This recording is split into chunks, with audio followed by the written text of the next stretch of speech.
I had been in an arranged engagement with the golden heir for only a few months when he fell in love with a poor scholarship girl who had once saved his life and insisted on breaking off our engagement.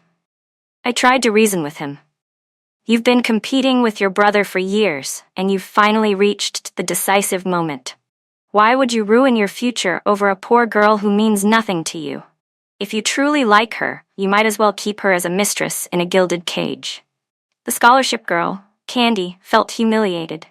She attempted suicide several times by hanging, but Ethan Reed saved her again and again. From that moment, he hated me to the core. He plotted a car crash to take me down with him, but while he died, I, by sheer fate, survived. 10 years later, the first thing he did after seizing full control of the Reed family's power was drive my father to his death, push my mother into madness, until she chose to jump to her end and lock me away in a basement. The tendons in my hands were cut. I was tortured day and night, and even my only daughter died in a car accident on her way home after learning the truth. Ethan laughed like a madman, saying, "Emily Warren, the ending you've come to is exactly what you brought on yourself." When I opened my eyes again, I had returned to the day of the arranged marriage. My parents asked me whom I wanted to marry. Without hesitation, I raised my hand and pointed at his older brother, the careless young master. I died in Yun City during the second snowfall. Ethan Reed locked me in a basement for months, sealed off all news from outside, had my hand tendons cut, and soaked my body with salt water day and night. Down there, I learned only that my father, who had treated him like his own son, had been driven to death by debt, and that my mother, who had always cherished beauty, had lost her mind and chosen to leap from a building. The Warren family was shattered beyond repair. Ethan hated me. Every day he ordered his men to stitch my tendons back together only to cut them again. Watching me beg for death thrilled him. The pain left me unable to breathe, and with the last of my strength, I demanded, "Ethan Reed, why? Why are you doing this?" The Reeds and the Warrens had been close for 100 years, and Ethan and I had grown up together as childhood sweethearts. Since I was a little girl, I had followed him everywhere. Whatever he wanted, I begged for it. Because I was the only daughter with no brothers, after we married, my parents treated Ethan as if he were their own child. Whatever he wanted, they did everything they could to help him. Yet during those 10 years, Ethan secretly acquired Warren Group shares, forced the company into bankruptcy, drove his own father-in-law to suicide by overdose, and pushed his mother-in-law into madness until she leapt from the 18th floor. Listening to my questions, Ethan's cold gaze fell on me. He gave a crazed laugh. "Emily Warren, you drove Candy to her death, and you still have the nerve to ask me why?" "Candy?" I froze. Then after a moment realized she was the poor girl who had saved Ethan's life on the mountain years ago. Seeing the man I had loved for more than a decade show such tenderness when he spoke her name, I was stunned. Then I understood, and a bitter laugh broke from me. Tears spilled down until they turned to blood. With all my strength, I clutched his hand. "Ethan Reed, don't you hate me? Then kill me now." Just then, his assistant rushed in, pale and panicked. "Sir, there are rumors spreading that you forced Mr. and Mrs. Warren to their deaths. Miss Anna found out, and on her way home from school, she was in a car accident. She died instantly." "What? What did you say?" Who died in a car accident?" My body froze, my voice trembling as I questioned the assistant. He stepped back in silence. Ethan was stunned too, but only for a second. Then he sneered, "Dead is dead. Do you expect me to burn incense for her?" In that moment, I was grateful my tendons had been reattached. Using every ounce of strength, I stood and slapped him hard across the face. The next second, the force sent me crashing to the ground. Broken and humiliated, but even so, I shouted, "Ethan Reed, you didn't even spare your own daughter. You're worse than an animal." "Daughter?" He curled his lips into a mocking smile, as if he had just heard the funniest joke in the world. Ethan sneered, his voice dripping with contempt. "You filthy woman. The man you had that one-night stand with was none other than my brother's illegitimate son. My brother touched you, and now you're nothing but a used woman. Just the sight of you disgusts me." The despair on my face froze, my pupils widening as the truth sank in. Years ago, when the accident happened with the scholarship girl, I was the one who survived. My parents, worried Ethan might resent me for it, planned to cancel the engagement. But on the night before it was to be broken, someone drugged me. When I woke up, the person lying beside me was Ethan. With what had happened, and with him vowing to take responsibility and promising a lifetime of loyalty. And because I already cherished the bond we'd built as childhood sweethearts, I didn't cancel the engagement. Instead, I agreed to our betrothal and eventually married him. This sudden truth crushed me like the last straw.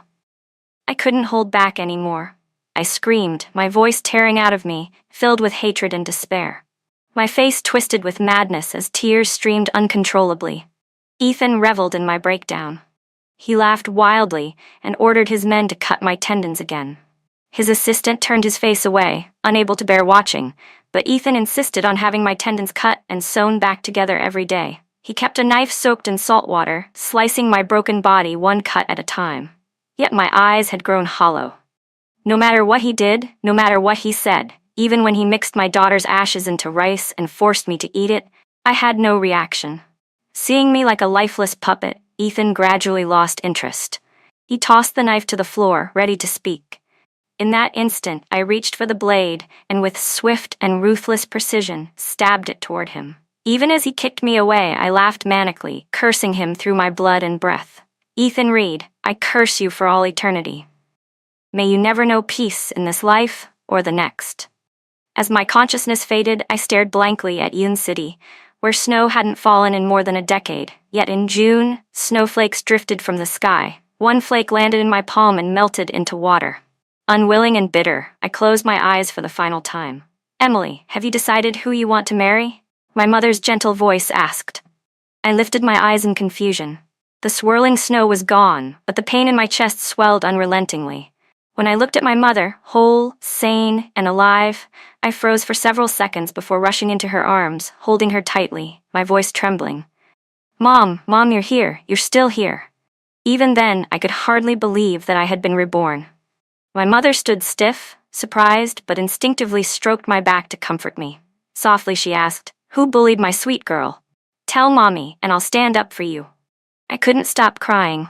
In my past life, Ethan had dragged my deranged mother into the basement, and she hadn't even recognized me. She had knelt before me, repeating over and over that it was her fault. But now, seeing her intact, I should have been happy, yet the tears poured endlessly. My father frowned, demanding, "Was it Ethan again? Did that boy bully you? He spends every day tormenting you. If you ask me, forget about this marriage. It's not like your mom and I can't support you for life." Before his words had even settled, Mrs. Reed stepped forward, grabbing my hand with a mock anger aimed at my father. "What do you mean by that, Victor? My son and your daughter grew up as childhood sweethearts, and everyone here knows their bond runs deeper than anyone else's. It's modern times. Marriages are free now, but even if you can't bear to let your daughter go, you'll have to accept reality, won't you? Emily, don't you agree with your aunt?" She raised her chin with confidence, smiling as though the outcome was already written. Everyone present knew the Warrens and the Reeds had been close for generations. Emily Warren and Ethan Reed were known to have grown up together. This banquet, though said to be a way for the Warren family to choose a son-in-law, had in fact already been decided long ago. It was only waiting to be announced. I snapped back to myself, pulling free from Mrs. Reed's grip. Following her gaze, I saw Ethan standing not far away. Most people had already guessed that the Warren family's choice was none other than Ethan Reed, and this marriage was critical, tied directly to his claim as the future heir of the Reed family. From the very start of the banquet, 4 or 5 groups of guests had already come over to greet me warmly, while the Reed family's eldest son, Nathan Reed, lounged lazily with his circle of unruly friends, whistling and joking around. Feeling the worried gazes of my parents, I smiled faintly and said, "Of course, my marriage will be decided by me." By the middle of the banquet, Ethan Reed finally had a free moment, and almost by instinct, came to stand at my side. Seeing this, everyone around us smiled with satisfaction. My mother asked me again, "Emily, have you decided who you want to choose?" Before I could answer, Mrs. Reed stepped forward with a confident smile, and Ethan curved his lips arrogantly, as if the matter had already been settled. But I suddenly walked away from him, heading straight toward Nathan, who was still laughing and chatting carelessly with his friends. Lifting my hand, I pointed directly at him.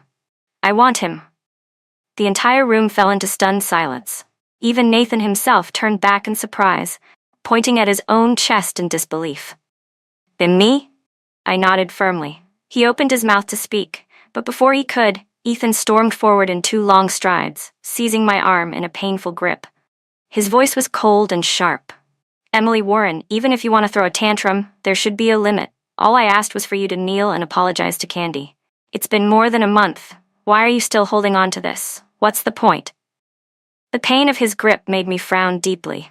Only then did his words remind me of what had happened more than a month ago. At Candy's memorial, someone spread a rumor that I had hired people to steal money, and I was nearly destroyed by public opinion. I didn't even know where the slander had come from, but Ethan had believed it and come to settle accounts with me, demanding I kneel publicly and apologize. Furious, I had given him the cold shoulder for more than a month. It wasn't until last week, when he came to my home to apologize sincerely, that I finally forgave him. I had just opened my mouth to explain when, in the next instant, Ethan was kicked hard to the floor. Shocked, I turned back and saw Nathan standing there, tilting his chin lazily as he barked, "Get lost. Stay away from my fiancé." Ethan was stunned. To be humiliated so openly in front of so many people made his blood boil. He reacted almost instantly, leaping up and charging at Nathan, and the 2 brothers began to fight violently. The banquet hall erupted into chaos. I frowned, wanting to step forward to stop them, but Nathan's friends blocked my way, warning, "Hey, little brother's fiancé, don't move. If you get caught up in this and hurt, it'll be trouble." Even as he spoke, Nathan had already won the fight. He turned, locked eyes with me for 2 seconds, then reached out to take my hand and lead me away. As we took the first step, Ethan, lying on the ground clutching his stomach, shouted after me, "Emily Warren, if you walk away with him, from this moment on I'll never acknowledge you again." I didn't hesitate. Instead, I quickened my pace. Once outside the banquet hall, I released Nathan's hand and gulped fresh air in great heaving breaths. Only then did I truly believe it. I had been reborn. The Warren family hadn't gone bankrupt. Our home wasn't shattered. My parents were still alive. Everything still had a chance to change. Overwhelmed with joy, I didn't even realize tears were falling. After a long while, the man beside me finally couldn't hold back and muttered, "Hey, why are you crying? If you want to go back, then go back. I won't stop you, but don't start bawling here." Dazed, I touched my face and realized it was wet with real tears. I wiped them furiously, even rubbing my skin raw, but I couldn't stop. Nathan grabbed my hand, staring at me in bafflement. "What's with you, woman? You chose me. You decided to walk out with me, so why are you crying the moment we leave? Cry if you want, but rubbing your tears until your skin's raw? What the hell is that?" Whether in my past life or now, I had never interacted much with this man. This was the first time we'd spoken so closely, and for a moment I just froze, staring straight into his face. He froze, let go of my hand, and after a moment of silence turned his head away, coughing awkwardly. Fine. If you want to go back, then go back. I'm not like that bastard who cares so much about saving face, but a man like him, he doesn't deserve you. You'd better open your eyes wider." After speaking, his mouth felt dry, and he licked his lips unconsciously. I stared at Nathan Reed, dazed, and suddenly remembered that day when I learned about my daughter's death in a car accident. Ethan had said the man I slept with back then was his illegitimate brother. That meant it was Nathan. So Anna was his child. I carefully studied the man in front of me, his eyes, his mouth. They were exactly like Anna's. Before, I had always thought she resembled Ethan, because their brows and eyes seemed similar, and because I had never doubted what had happened that night. But only now was I certain. Anna was Nathan's daughter. Thinking of my sweet girl, my expression darkened instantly, my fists clenching tight without me even realizing it. I didn't notice that Nathan's face had flushed from being stared at so intently. His words faltered, and he coughed several more times in discomfort. But even after a string of coughs, I remained silent, so he waved his hand in front of my eyes to test me. I snapped back and instinctively asked, "Do you have a cold?" He didn't understand. I frowned. "You've been coughing pretty badly." Remembering what had just happened in the banquet hall, I lowered my voice. "I'm sorry, Nathan. I used you as an excuse to get out of that banquet, Since our family was hosting, if I had openly declared I wouldn't go through with the engagement, my parents would have lost face. When I go back, I'll explain everything to them. As for you, just go on living as you always have." Nathan only gave a careless, "Oh," turned around, and walked away. Watching his retreating back, I was lost in thought. But when I turned, my gaze collided with Ethan's as he came chasing out after me. I froze for a second, then lifted my hand and slapped him hard across the face. Ethan stood stunned, disbelief written across his expression as if asking, "Are you insane?" I clapped the dust from my hands with disdain. "Ethan Reed, that slap is to tell you that I will never again be the Emily Warren you could summon and dismiss at will." Without a shred of hesitation, I walked away. Even though when I first saw him again after being reborn, I had wanted nothing more than to tear him apart piece by piece. If he were to die so easily now, how could that ever repay the life of my daughter who truly died? I closed my eyes, wiping away the single tear at the corner. Before long, my parents returned home. My father quietly placed a box of late-night snacks in my room, while my mother, just as she always had, wrote a note on a sticky pad. "Sweetheart, no matter what you choose, we'll support you." Everyone knew Nathan, as an illegitimate son, was not favored in the Reed family. Otherwise, he wouldn't have amounted to so little. Yet once word spread that I had chosen Nathan Reed at the banquet, the entire circle was in an uproar. All day long, one after another from the Reed family called me, more than a dozen times, but I simply shut off my phone. By evening, Ethan and the scholarship girl, Candy, appeared outside our villa. The maid, unaware of what had happened yesterday and not knowing the truth about Ethan, let him in without hesitation. The moment he saw me, Ethan's attitude did a complete reversal. With uncharacteristic seriousness, he said, "Emily, yesterday was my fault. I lost my temper. I'm here to apologize." Then he nudged Candy forward. She lifted her head with a sweet smile, her eyes glancing toward him for reassurance. "Emily, you really misunderstood me and Ethan. He only felt sorry for me because of my background and treated me with a little more kindness. I never thought something so simple would make you misunderstand. I'm here today to sincerely apologize. I'm sorry, whether it was my fault or not. I just hope you can forgive Ethan. All right? He really does love you." As she spoke, she gazed up at Ethan with tender eyes, a hint of grievance hidden in them, as though she were wronged yet still brave. Ethan's heart wavered for a moment before he steadied himself and looked at me. But I gave no reaction at all, keeping my eyes fixed on the drama playing on the TV. Time dragged on. Candy's legs grew sore from standing, and she patted them gently before pouting with wounded grievance in Ethan's direction. But after all, he was still the exalted young master. At the very least, he had done as his mother instructed, bringing Candy to my door to apologize. I was still sitting lazily on the sofa, ordering the maid around. "Lily, I want a pear. Peel it, slice it, and bring it here." When I saw Candy still standing awkwardly, Ethan immediately invited her to sit down. "Come on now," Mrs. Reed chimed in warmly. "Candy, just treat this place like your own home. No need to be so reserved." Candy's legs were already sore, and hearing that she could sit, she quickly plopped down without hesitation. Lily, the maid who had watched Ethan and me grow up together as childhood companions, treated him almost like her own child. She immediately yelped and hurried toward the kitchen. I lazily lifted my eyelids and reminded her, "Lily, it's the Warrens who pay your salary." Her footsteps froze, and she turned back to look at me. "From now on, don't let these two dogs into the house again." I set aside the tablet, slipped on my shoes, and prepared to head upstairs. Ethan, instantly furious, blocked my path. "Emily Warren, what's the point of this tantrum? I even brought Candy here to apologize.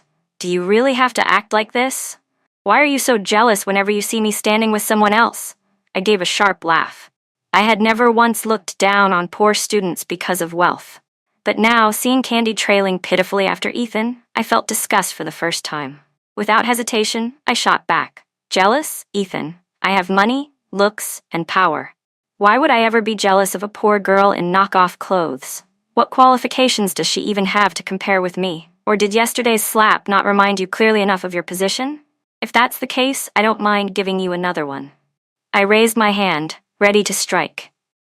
Candy immediately rushed forward, and Ethan instinctively shielded her in his arms. Seeing that, I didn't hesitate and swung twice, my palms landing squarely, one on each of them. Good, I said softly. Now you both have one. Then I turned and walked upstairs, leaving only a final command behind. Get out. The Warren family doesn't welcome you. Candy's eyes turned red, while Ethan, humiliated beyond reason, wanted to charge at me, only to be stopped by Lily. That day, Ethan was essentially thrown out of the Warren home. In the past, when I lost my temper, I would also kick him out in anger, but it had always been like the petty tantrum of a neighbor's little sister. Angry yet still somewhat endearing. But this time was different. This time, I truly hated him. The look in my eyes toward him was one of loathing, as if I wanted to tear him apart.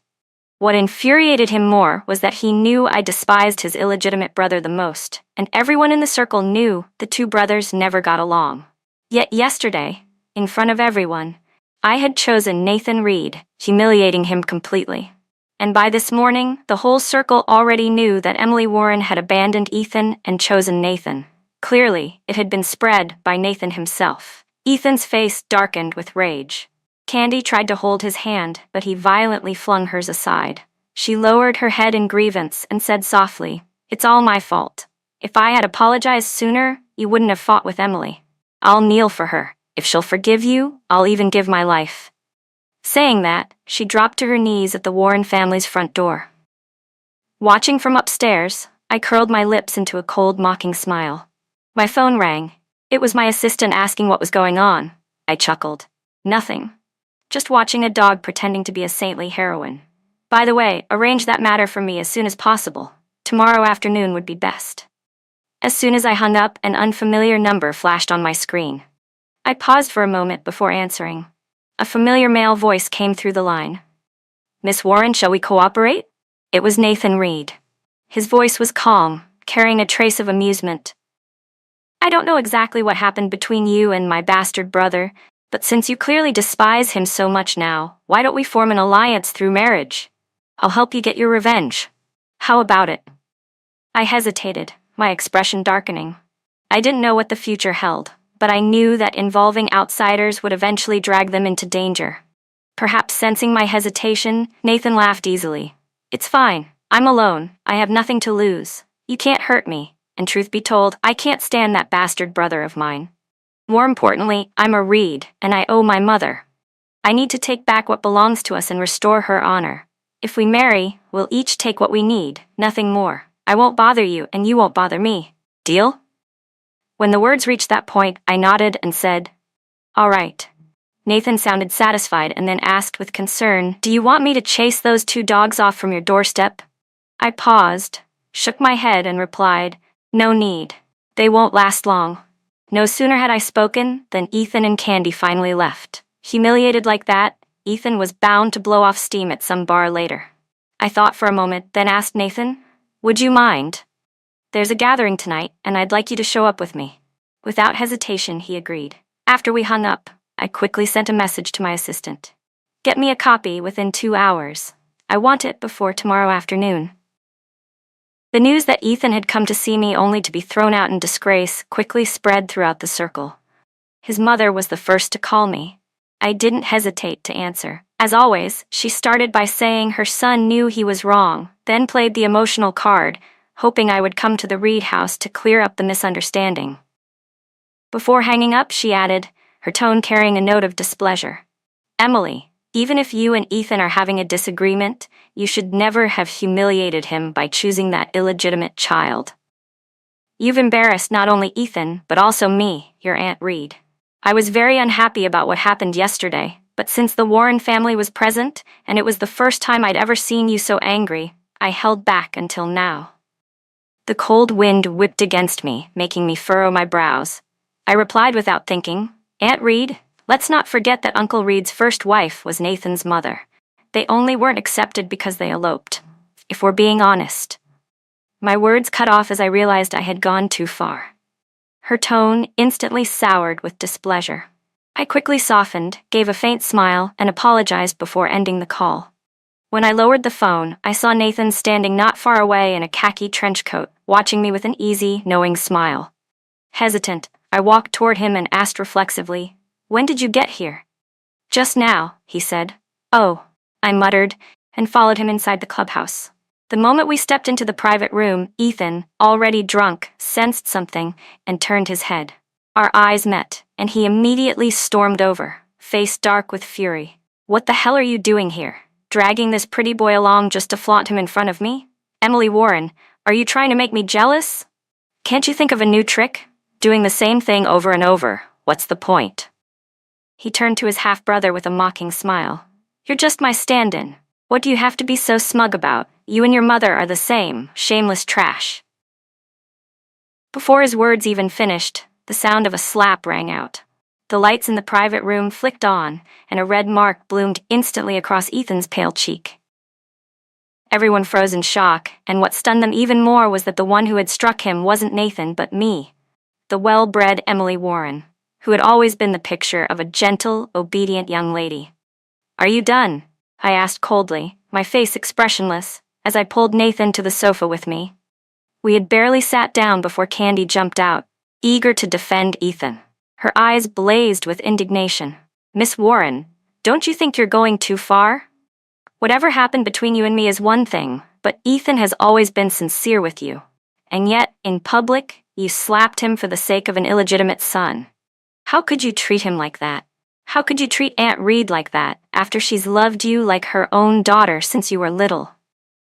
You're only arrogant because you were born into privilege. If I had your background, if I'd grown up alongside Ethan as his childhood sweetheart, I'd never be as ungrateful and heartless as you." Her words poured out in a single breath. Then she turned back, touching Ethan's reddened cheek with tender concern. I let out a sharp, humorless laugh, rose to my feet, and lifted my hand for another slap. This time Ethan caught my wrist in time. Seeing him block it, I smiled thinly. "Lovers quarreling, defending each other. You really do make quite the pair." Ethan started to retort, but the host of the gathering rushed forward to stop him. Most of the people at the party were Ethan's friends. Nathan, with his eccentric temper since childhood, had never gotten along with many in the circle, so naturally the crowd spoke up in Ethan's favor. While Ethan stepped outside to take a call, someone immediately spoke up. "Emily, you and Ethan grew up together. How could things turn out like this? Isn't this just a misunderstanding? Or maybe someone said something malicious that made you think the wrong way? Ethan has treated you like a princess since you were little. Don't make him angry over an outsider." At the mention of Candy, everyone's eyes turned toward her. She was the poor scholarship girl Ethan had dragged into this circle. But everyone here knew perfectly well she didn't have the qualifications to ever be the future Mrs. Reed. Candy felt the humiliation deeply. She lowered her head, her eyes glistening with tears that refused to fall, her whole demeanor pitiful. It was exactly the same as in my previous life. Back then, Ethan had feared Candy would suffer slights in the Reed family, so the two of them became inseparable. I had spoken my harsh words in front of him, and Candy had acted just like this, looking wronged, lowering her head and crying softly, clutching Ethan's hand and saying, "It's all right," while deliberately arranging for us to leave together. That was when she had orchestrated the accidental collision with a truck.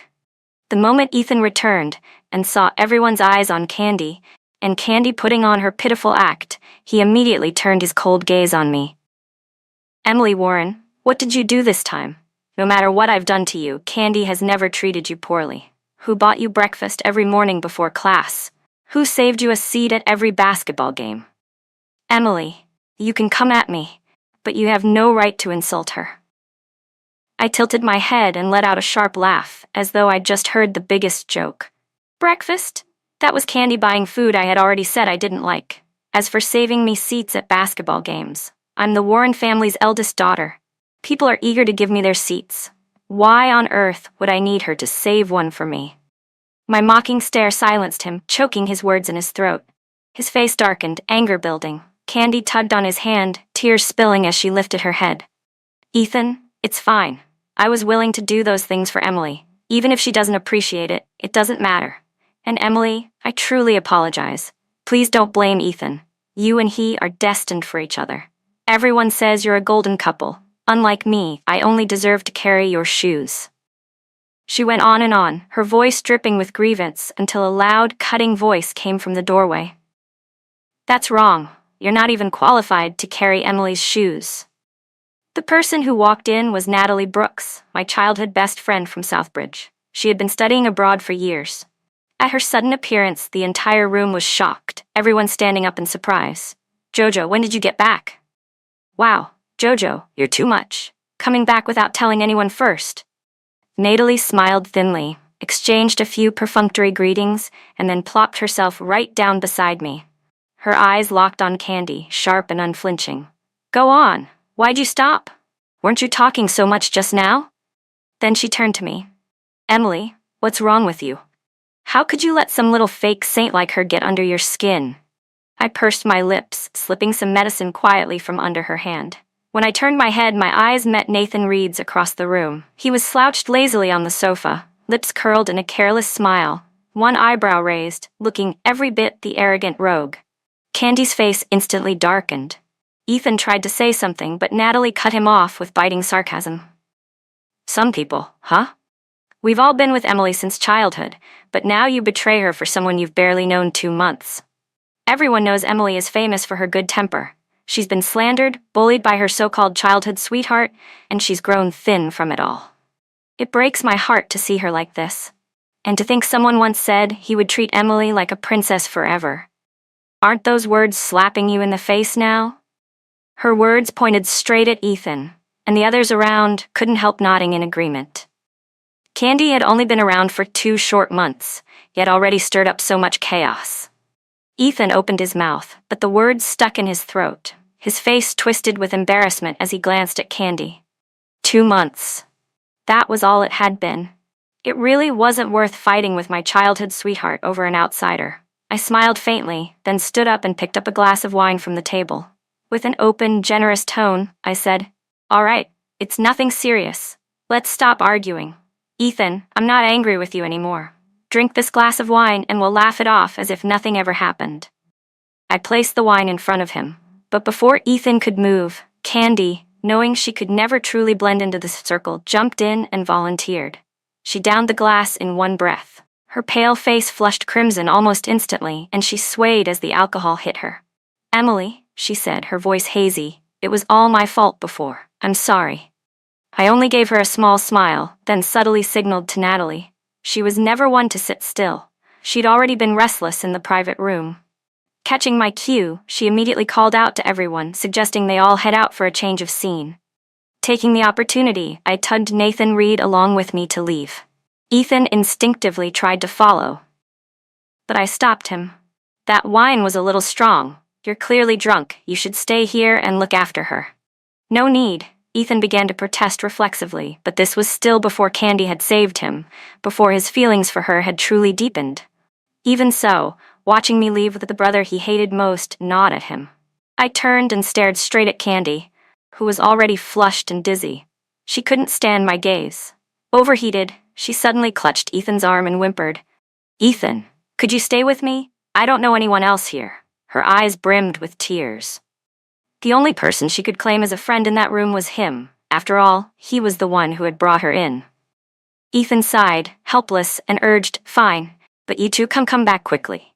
Before I could answer, Nathan pulled me out. I closed the door to the private room and stood quietly outside, Nathan beside me. After a long while, muffled noises began to drift from within. I crept closer and peeked inside. What I saw made my stomach twist. On the sofa, the two of them had already lost all restraint. Before I could look longer, a warm hand covered my eyes. Nathan's voice murmured gently, "Don't dirty your eyes with this." I shook him off and immediately sent a message to Natalie. Within minutes, she returned with several people. My face flared hot with panic. I rushed to block her way. "No, don't go in. I've opened another room. Let's go there instead." Natalie played along, but deliberately raised her voice. "What are you doing? I just got off a plane. I'm exhausted. I need to sit down and rest." Pretending I couldn't stop her, she pushed past. The others, already burning with curiosity, seized the chance and flung the door open. The sight inside froze everyone in shock. Some gasped, others screamed. Candy's clothes were nearly stripped off, Ethan's shirt half undone, their bodies entangled on the sofa. Scenes like this weren't unheard of in the wealthy circle, but to see it erupt so suddenly, right before their eyes, it left everyone reeling. Ethan snapped back to himself first. Panicked, he scrambled to pull his clothes back on. Candy, having drunk the drugged wine, was still dazed, unaware of what was happening, clinging to him desperately, begging for his attention. The commotion drew stares from every corner of the club.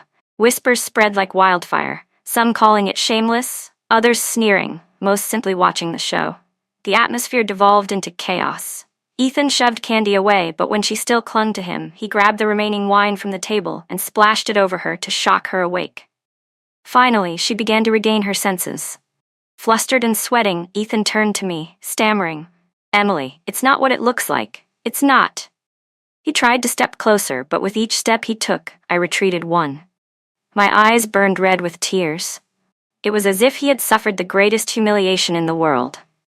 Ethan cursed angrily, spitting out, "Shameless," before storming out of the clubhouse. Jojo immediately played along, calling after him, "Ethan, how could you treat Emily like this? He loved you so much, and this is how you repay him. What about those vows you made, that you'd never part until death? Do they mean nothing now?" Everyone had grown up together, and it was true Ethan was the one who had first wronged me. Hearing Jojo's scolding, the others joined in one by one, turning their blame on him. Just moments ago, they had been speaking in his defense and accusing me. Now, after what they had seen, they couldn't hide their disappointment. Candy, the center of the scandal, suddenly came to her senses. With a sharp scream, she scrambled to put her clothes back on, clutching Ethan's hand with all her strength. But at the slightest touch, he flung her off violently. She froze for a second, then collapsed into incoherent sobbing. As I walked out of the clubhouse, I laughed lightly. That was satisfying, really satisfying. Nathan Reed smirked, removing his coat and draping it over my shoulders. I didn't hesitate to nod in thanks. He spoke carelessly. "Emily, your childhood sweetheart just staged a little bedroom play in front of you with another woman. Doesn't that sting? I remember you used to like that bastard brother of mine, didn't you?" "Like?" I gave a self-mocking smile. "Yes, I liked him. In my last life, after I thought I had slept with him, Ethan showered me with care. When it was discovered that I was pregnant, we rushed to get married. Even though we had nothing else, I kept thinking as long as I was with the man I loved, it was enough. I once believed I was the happiest woman in the world. While I was pregnant, he fretted over me constantly. He would run home after work, afraid that the maid's cooking wouldn't suit me. So he even spent time learning how to cook. After Anna was born, Ethan proudly declared she was the second princess of his heart. The first was me. I thought I was blessed, until our 10th year of marriage, when he stopped touching me, and in secret bought up shares of the Warren Group, pushing us toward ruin. From that moment, all that supposed happiness became nothing but a cruel joke. Nathan studied me for a long time. When I refused to continue, he didn't press further. Meanwhile, the Reed family scrambled in damage control. First, they contacted reporters to delete the photos and scrub the trending news. Then they called my parents to explain. But the scandal was already out of control. It wasn't until a month later, at the Reed family patriarch's birthday banquet, that things calmed somewhat. The moment I arrived, Aunt Reed rushed over as if she had found her savior, apologizing profusely. For the entire month, both I and the rest of the Warren family had avoided the Reeds at every opportunity, leaving her no chance to explain. My father's face stayed dark. His precious daughter had been humiliated so deeply. As a parent, he knew who his daughter truly loved. Even if that day I had pointed to Nathan, in his heart he thought it was out of spite. For the patriarch's birthday, my mother forced a polite smile, but she wasn't eager to entertain Aunt Reed either. Seeing that neither of my parents would respond, Aunt Reed turned her pleading eyes on me. "Emily, Ethan isn't that kind of person. This must all be a misunderstanding. You believe him, don't you? You don't know how much he regretted it. He shut himself in his room for a whole week, not eating or drinking. As for that girl, don't worry. We've already sent her away. Ethan himself demanded it. She'll never appear again. Please, don't stay angry at him. Can't you just go see him? He's loved you the most since childhood." Her voice trembled, her eyes red. I nodded lightly and went upstairs. The moment I opened the door, something came flying at me. I dodged and snapped. "What's wrong with you? Have you lost your mind?" Ethan turned around, startled. Then his face lit up with joy as he hurried over, like a scolded puppy finally seeing its owner. Emily, why didn't you answer my messages? Why didn't you pick up my calls? Look, I've cleaned myself. I'm not dirty. I'm really not. Please, believe me. He reached out his hand toward me. His once fair skin was rubbed raw, patches scraped red. I was silent for a few seconds, then reached out and brushed it gently with my fingertips. The moment I touched him, Ethan winced in pain and let out a small sound. When he saw me looking, he immediately quieted, lowering his head like a chastised puppy. I pulled my hand back, my expression calm. Enough. No more of this. Today is grandfather's birthday. Let's go downstairs. At my words, Ethan's face lit up with excitement. He instinctively reached to hold my hand, but I pulled away. His expression darkened, assuming I was still angry. I explained quickly. Grandfather is waiting for us. Let's go. Hearing that, his smile returned. After all, today wasn't just a birthday, it was the day to announce the engagement. To him that meant my choice had, in the end, fallen back to him. With pride, he tilted his chin high and followed behind me downstairs. Seeing that things between us looked fine again, Aunt Reed beamed and eagerly pressed a family heirloom into my hand. I knew you'd be my daughter-in-law. This was left to me by my mother, and now I'm giving it to you. I immediately stepped back, smiling politely. Let's wait until grandfather makes the announcement first. I turned toward where the old man sat. The others followed my gaze. The patriarch was 80 years old this year, but he looked more like he was past 90. His face carried little joy, only heavy sorrow. My mother sighed quietly. Look at him. Clearly, he still blames himself in his heart. The smile faded from my lips. Over the past month, I had not been idle. I had investigated the truth of Nathan Reed's mother. Nathan's parents had truly loved each other, but because of the disparity in their status, and because Nathan's father was the only heir of the Reed family, he had never been allowed the right to choose his marriage. But he refused to give in. He chose love and ran away with her. For the first 5 years of their elopement, no one came looking. They lived happily, safely, until Nathan was 3. That year, the great-grandfather collapsed under the strain of business and political pressure. Greedy relatives swarmed like vultures, eager to divide the Reed fortune. Desperate, the old patriarch sent people to find his missing son. But on the way back, Nathan's mother was killed in a car accident. Nathan's father, utterly broken, returned home with his young child. He lived like a hollow machine, going to work, coming home, speaking to no one, participating in nothing. The next year, the patriarch, unable to watch his son waste away, personally drugged him and forced a marriage between him and Aunt Reed. They thought that if another woman entered his life, he might finally let go of the past. But by the 7th month of Aunt Reed's pregnancy with Ethan, Nathan's father fell ill and passed away. On his deathbed, his final thoughts were still of the wife he had lost. From then on, the patriarch lived consumed by regret, endlessly wondering whether he had been wrong, but he never received an answer. At first, the rumors in the circle accused the patriarch and his wife of driving their son to death, of killing the first wife. At that time, the whispers of illegitimate child weren't aimed at Nathan. They were aimed at Ethan. From birth, Ethan had people pointing at him, calling him a bastard, a murderer. To protect her son, Mrs. Reed twisted the truth, claiming Nathan's mother was just a mistress, that Nathan's father never loved her, that Nathan was the real illegitimate child. My chest ached as I thought of Nathan's story. His mother gone when he was only 3. His father dead by the time he was 5. From his earliest memories, he had been scorned, pointed at, called a bastard, the son of a shameless homewrecker. Tears welled in my eyes. If it had been my child, if anyone had dared to treat them that way, I would have given my life to protect them. A sharp, burning gaze landed on me. I felt it instantly and lifted my eyes. Under the glow of the lights, Nathan descended slowly from the 2nd floor. But Nathan's eyes from start to finish were fixed only on me, the little princess of the Warren family. Without realizing it, I smiled. Ethan, jealous, stepped in front of me, blocking my view. Grandfather Reed finally spoke up, saying it was time to announce another piece of good news. At that, his face, usually heavy with sorrow, brightened with a long-missed smile. Ethan straightened his back, chin raised proudly, looking at Nathan with the air of a victor. His expression seemed to say, "See? You're nothing but a useless stand-in. My childhood sweetheart will never abandon me." He turned reflexively, ready to take my hand. I stepped back 2 paces, and just then, Grandfather's voice rang out. Thank you, everyone, for taking the time to attend my birthday banquet. But what makes today even more joyous is the engagement between the Warren and Reed families. The fiancé will be our family's sole heir, Emily Warren and Nathan Reed. Both of you, please come forward. The announcement froze the room. Shocked murmurs rippled through the guests. The Warren engagement wasn't with Ethan, but with the illegitimate son, Nathan? Then why was the Warren princess still standing beside Ethan? Isn't that misleading?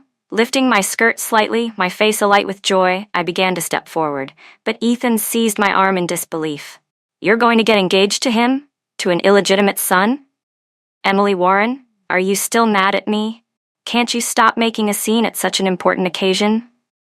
I frowned and flung his hand away. Who do you think you are? Why would I waste anger on you? Ethan Reed, let me tell you clearly, I am going to be engaged to your brother Nathan. Last week we had our horoscopes read. They matched perfectly. And the wedding will be held on July 7th. You're welcome to attend. Oh, and one more thing. Your father and Aunt Reed were never truly in love. Your father only loved Nathan's mother. If not for grandfather's interference, you wouldn't even exist. Go find out the truth yourself.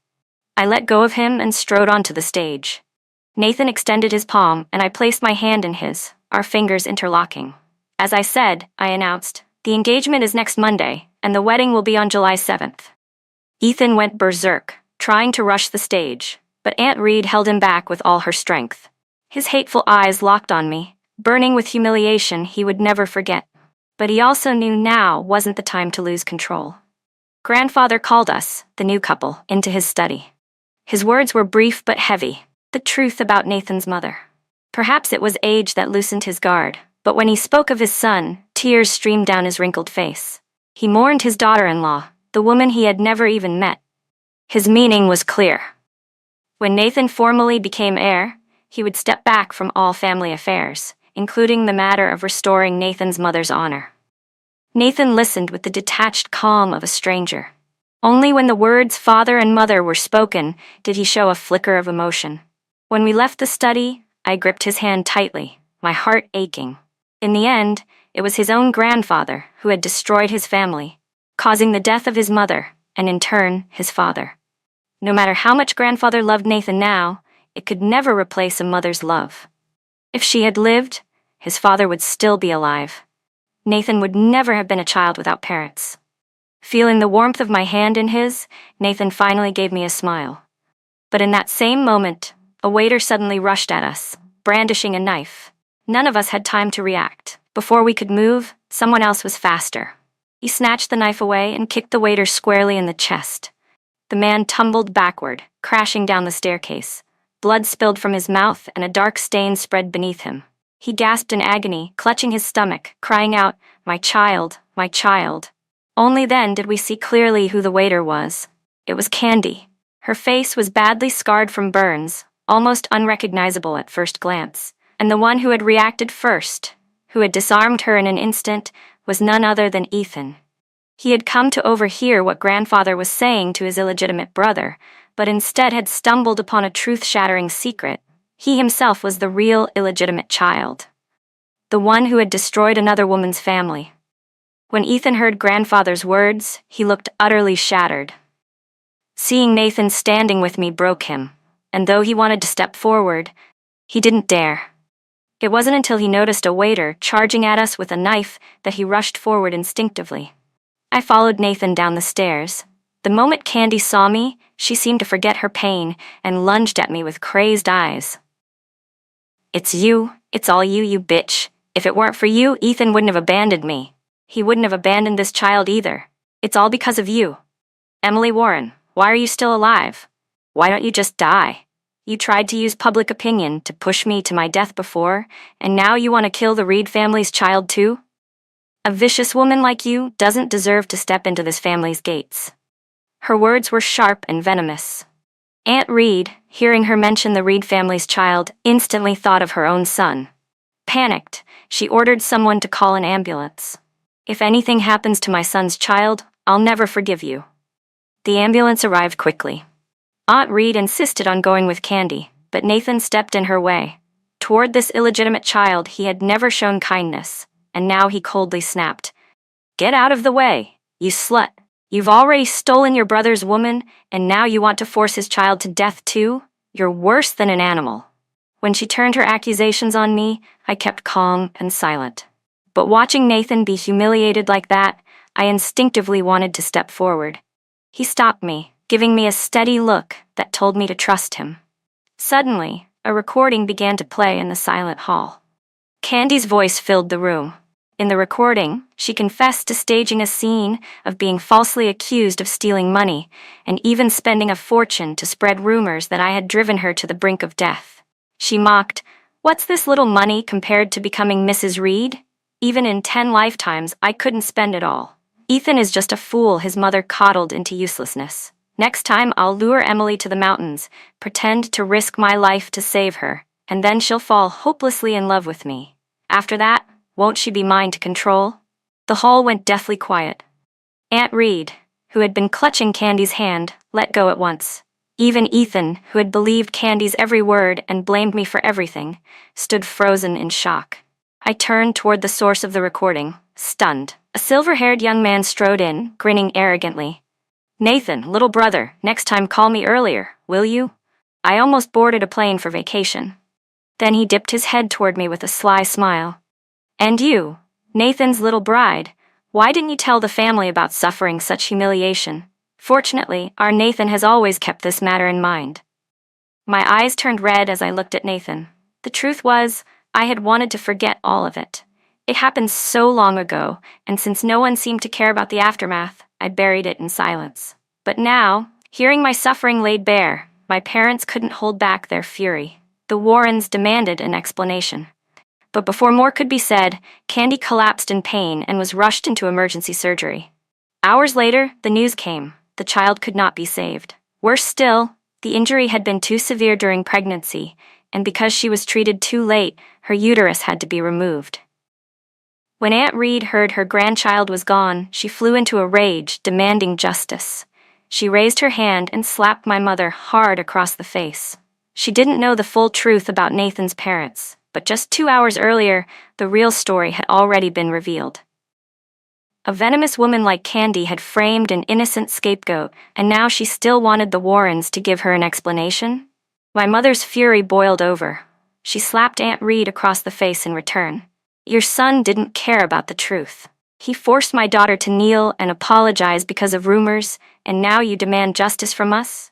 No, if the Reed family doesn't make this clear today, I'm not leaving. My daughter endured humiliation in silence, never telling us.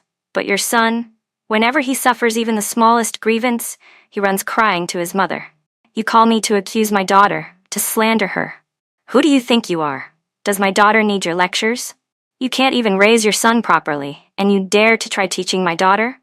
Do you have any shame at all?" "I only called you sister out of respect," my mom snapped. "Without it, you're not even worthy to touch the toes of his real wife." Watching her deliver those lines without even pausing for breath, I couldn't help but secretly give her a thumbs up. My mom's fighting power was truly impressive. My dad sat beside her with a dark expression, silently backing her up.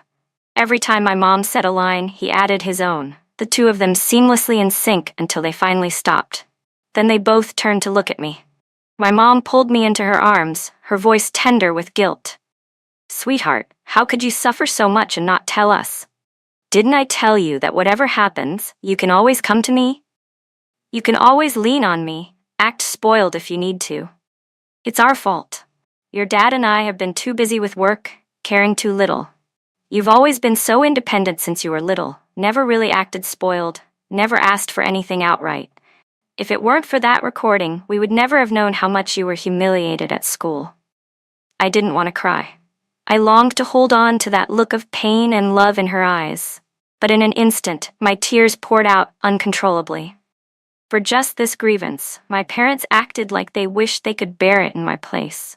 If in my past life they hadn't been forced into madness, if they hadn't had to watch their daughter's tendons cut and her body tortured beyond recognition, their hearts would surely have shattered with pain.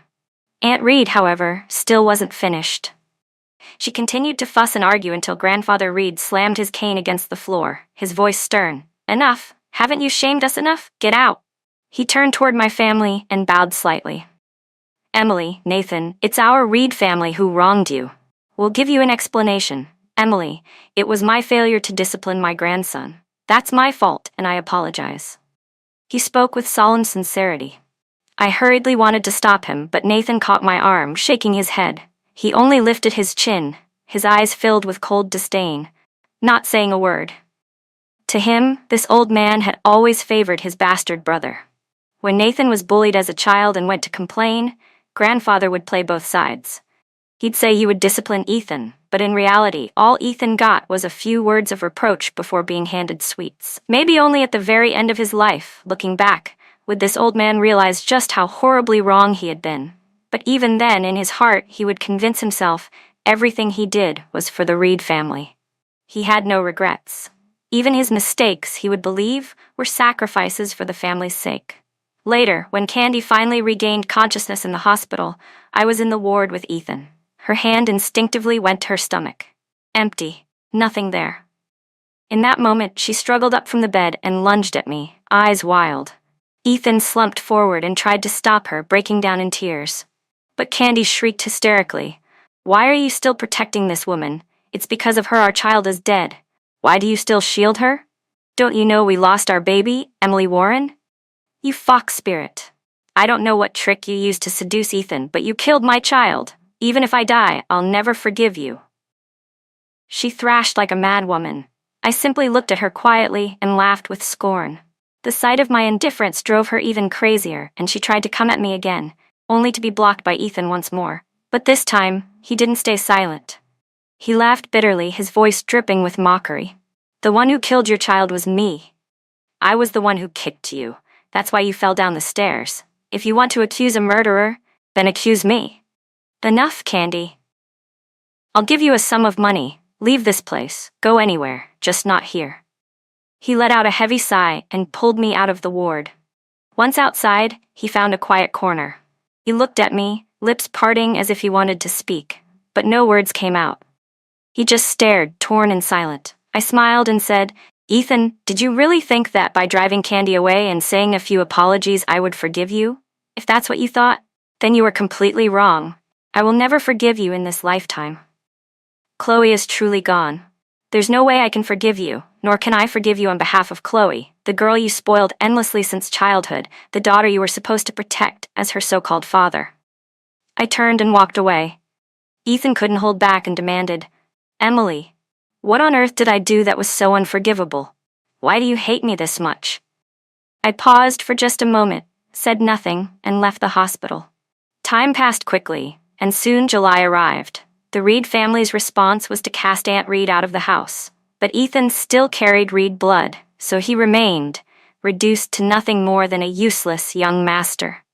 Candy refused to leave at first, making scenes at both the Reed and Warren households again and again, but in the end, Ethan found a way to drive her off.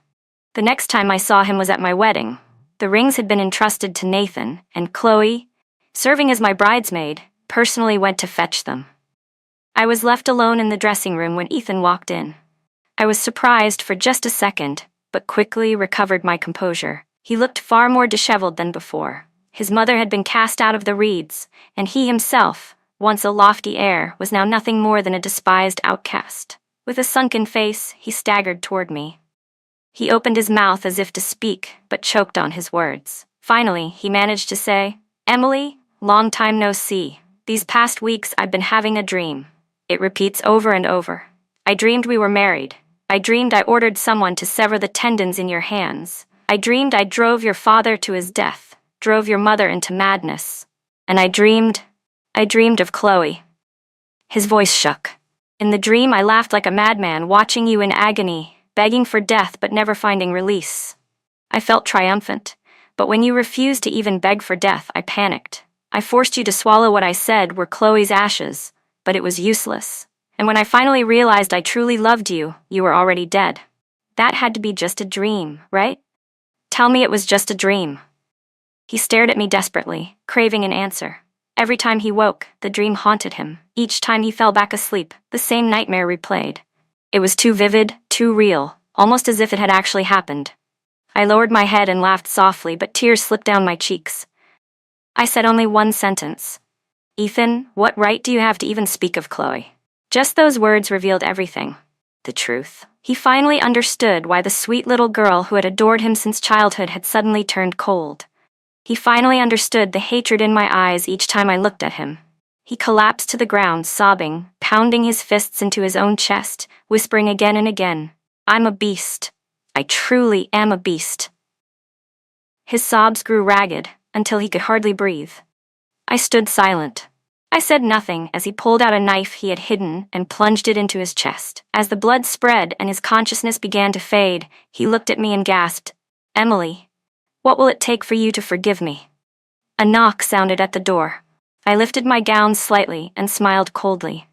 Before leaving, I reminded him, "I already gave you poison. It won't kill you, but it will make sure you'll never father a child." He laughed, unconcerned. "It doesn't matter. Without you, I'd never be with another woman anyway. As long as you forgive me, even if it costs my life, I'll accept it." I chuckled bitterly. "What use is your life to me? Unless Chloe can come back, I will never forgive you." But bringing Chloe back was impossible, a fool's dream, which meant forgiveness was impossible too. Ethan finally lost too much blood and fell unconscious. The door burst open. I stumbled into a warm chest and met Nathan's deep, tender gaze. Raising an eyebrow, I asked with a smile, "Nathan, what are you doing here?"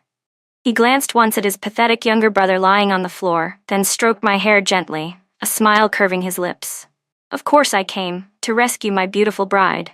Ethan was discovered in time and rushed to the hospital. Meanwhile, the ceremony went on. The priest's voice rang out, "Do you, Mr. Reed, take Miss Warren to be your lawful wedded wife, and do you swear before all, whether in wealth or poverty, in health or in sickness, to forever love her, cherish her, remain loyal to her, and never abandon her until the very last breath of life? Will you?"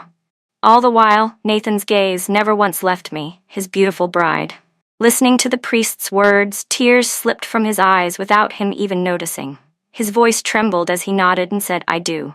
When he was a boy, he had once been locked in a dark storage room by his stepmother, simply because he pushed his cruel younger brother. It was Ryan who found him then, insisting on staying with him through that long, terrifying night. From that moment on, Ryan had a place in his heart that no one could ever move. The priest then turned to me with the same question. My head buzzed, my mind replaying fragments of memory. Ethan's past life came rushing back, but so did my own soul's memory of what happened after I died in that other life. Nathan had killed Aunt Reed and Ethan, fed his stepfather's corpse to the dogs, and buried me in the plot he had purchased long before. All because, when I was young, I once joked, "I wonder if I'll ever get to see the ending of this anime." Because of that single sentence, every Saturday he came to my grave and played the newest episode for me, one after another, until the final episode was released. When the story concluded, he smiled with contentment and willingly gave his life for me. So it turned out there had always been someone who believed that meeting me was the happiest thing in his life. Someone who had loved me so deeply that even death could never make him regret it.